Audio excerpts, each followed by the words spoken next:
16 de novembro de 1957. O vento gelado do outono soprava impiedoso sobre as planícies de Plainfield, uma pequena e pacata cidade no estado de Wisconsin, nos Estados Unidos.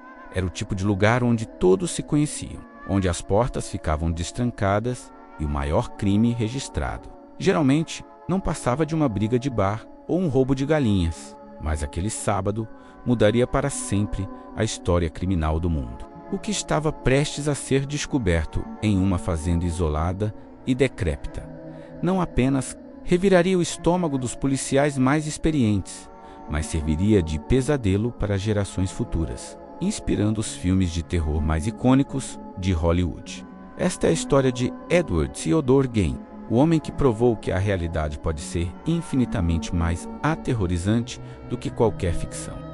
Tudo começou com o desaparecimento de Bernice Werden, uma senhora de 58 anos, dona de uma loja de ferragens local, quando seu filho, Frank, que era vice-xerife, entrou na loja naquela manhã e encontrou o lugar vazio. O caixa estava aberto, havia sangue no chão e um rastro vermelho que levava até os fundos. No balcão, a última nota fiscal preenchida trazia um nome conhecido na cidade: Ed Gein. Ele havia comprado um galão de anticongelante.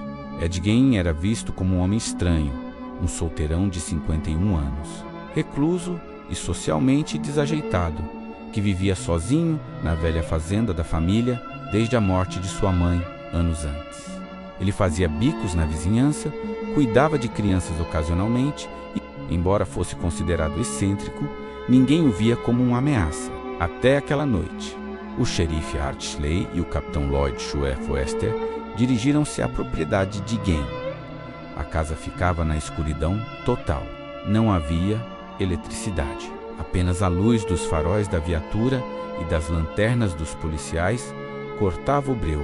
Ao se aproximarem da construção de madeira envelhecida, o primeiro impacto não foi visual, mas olfativo. Um cheiro nauseante, uma mistura densa de lixo acumulado, umidade e algo muito pior. O cheiro adocicado e inconfundível da morte emanava das frestas da casa. Os policiais entraram na cozinha de verão, um anexo nos fundos da casa principal. A luz da lanterna varreu o cômodo bagunçado e parou em algo pendurado nas vigas do teto. A princípio, parecia a carcaça de um veado, algo comum em época de caça naquela região. Mas, ao se aproximarem, o horror paralisou seus corpos. Não era um animal, era o corpo de Bernice Worden. Ela estava pendurada pelos calcanhares, de cabeça para baixo. A cabeça havia sido removida, o corpo fora aberto do peito até a virilha, estripado com a precisão de um caçador limpando sua presa. Suas entranhas haviam sido retiradas. O choque foi tão intenso que o xerife Schley precisou sair para vomitar, mas aquilo era apenas a porta de entrada para o inferno. O que a polícia encontrou ao explorar o restante da casa de Gein desafiava qualquer lógica humana. A casa estava imunda, cheia de lixo, revistas velhas e poeira. Porém, em meio à sujeira, havia objetos que pareciam ter sido confeccionados artesanalmente. À medida que os olhos dos oficiais se acostumavam à penumbra e examinavam os detalhes, a compreensão do que viam trazia um pavor indescritível. Ed Gein não apenas matava, ele transformava, ele coletava.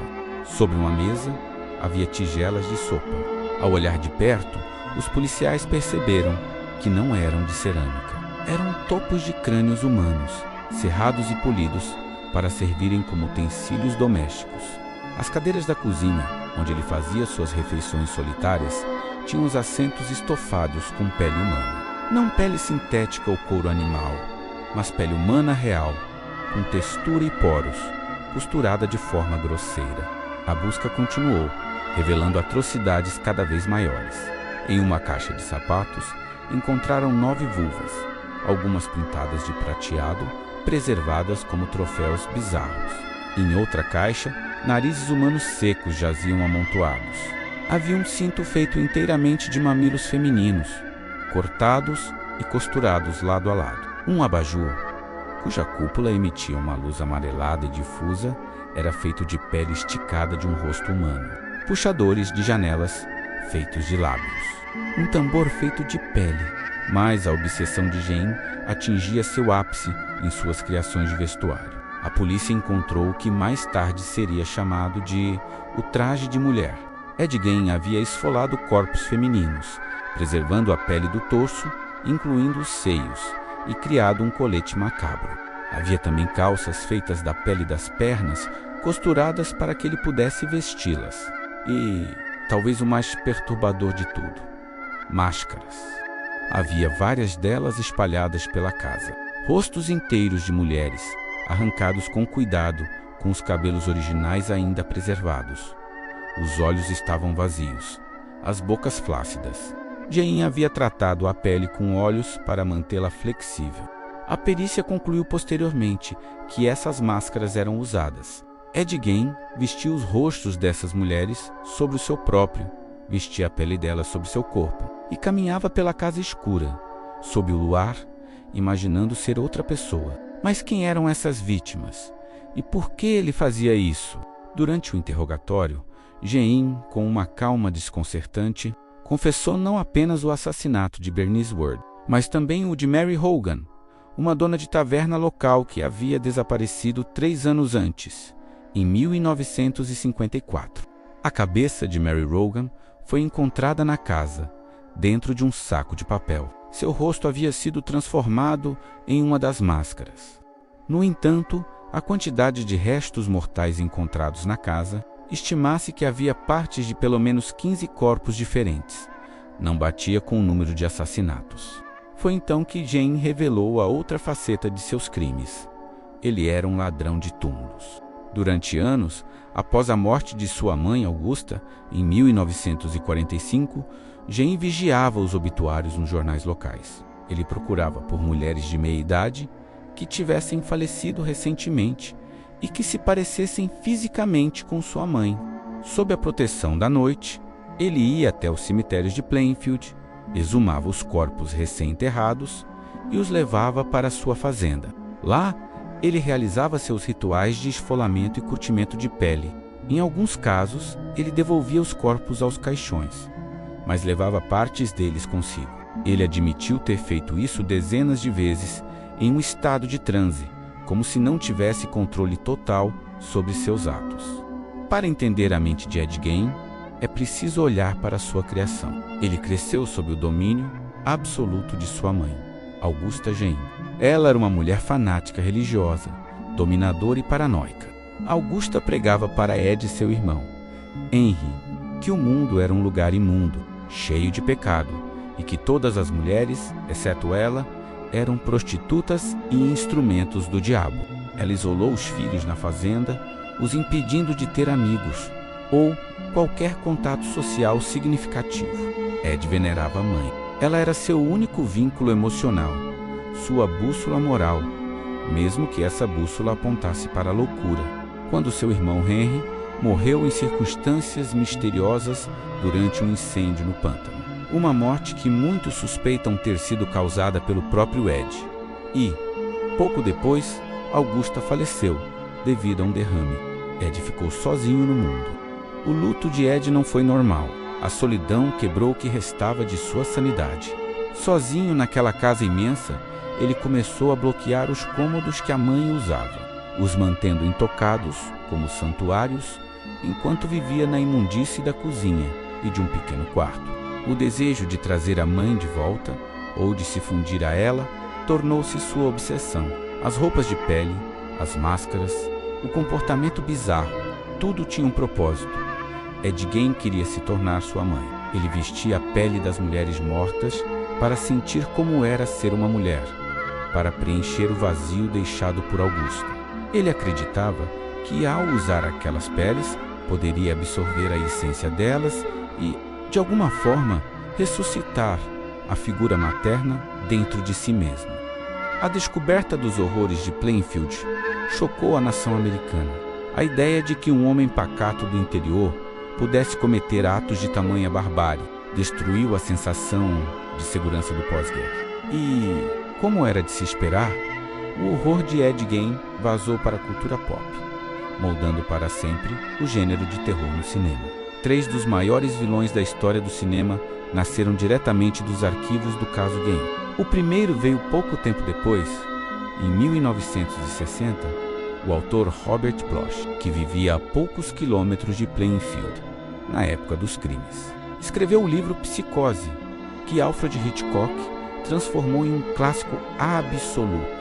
Norman Bates, o dono do motel, é o reflexo direto de Ed Gein, um homem solitário, dominado pela memória de uma mãe tirana, que se veste como ela para cometer seus crimes e que preserva o quarto dela como um santuário.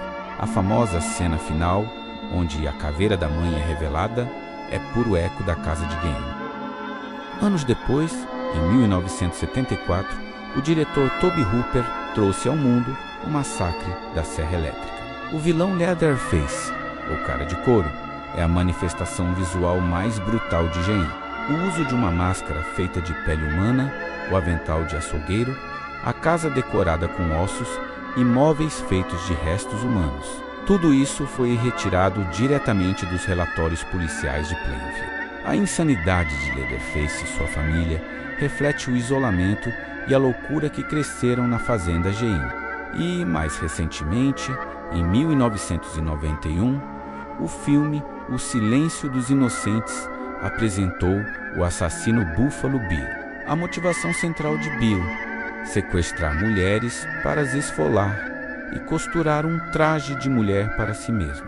É a descrição exata do objetivo final de Ed Gein. A cena em que o personagem se olha no espelho, escondendo a genitália e posando, reflete os relatos psiquiátricos sobre o comportamento de Gein quando vestia suas criações macabras. Ed Gein foi considerado legalmente insano e, portanto, inapto para ser julgado como um criminoso comum na época. Ele passou o resto de sua vida em instituições psiquiátricas de segurança máxima. Ele era descrito pelos médicos como um paciente modelo, calmo, cooperativo, alguém que jamais levantava a voz. Era difícil conciliar aquele senhor de fala mansa com um monstro que estripava mulheres e transformava crânios em tigelas. Sua casa, a Fazenda dos Horrores, foi misteriosamente incendiada em 1958, pouco antes de um leilão que pretendia vender seus pertences. Suspeita-se que os moradores da cidade tenham colocado fogo no local para exorcizar o mal que ali habitava e impedir que a casa virasse uma atração turística mórbida. Quando soube do incêndio no hospital psiquiátrico, Ed Gein apenas deu de ombros e disse: "Tanto faz." Ele morreu em 1984 de câncer e insuficiência respiratória no Instituto de Saúde Mental de Mendota e foi enterrado no cemitério de Plainfield, ironicamente, ao lado de sua mãe, Augusta. Durante anos, sua lápide foi roubada e vandalizada por caçadores de curiosidades, até ser removida de vez. A história de Ed Gein nos força a confrontar uma verdade desconfortável. Monstros não são criaturas de contos de fadas com garras e presas visíveis. Eles podem ser o vizinho quieto que corta a grama, o homem tímido que conserta coisas na cidade, a pessoa que passa despercebida na multidão. O legado de Gein não está apenas nos filmes de terror que assistimos comendo pipoca, mas no lembrete frio de que a mente humana possui abismos profundos, onde a loucura e a depravação podem crescer em silêncio, escondidas atrás das paredes de uma fazenda isolada, esperando apenas o cair da noite para se manifestar. E enquanto houver escuridão e isolamento, a sombra do Ghoul de Plainfield continuará a pairar sobre nós. Agora eu quero saber de você. Deixe sua opinião ou sugestão para novas histórias nos comentários abaixo. Não se esqueça, seu like e sua inscrição são muito importantes para o crescimento do canal. Muito obrigado a todos e até o próximo vídeo.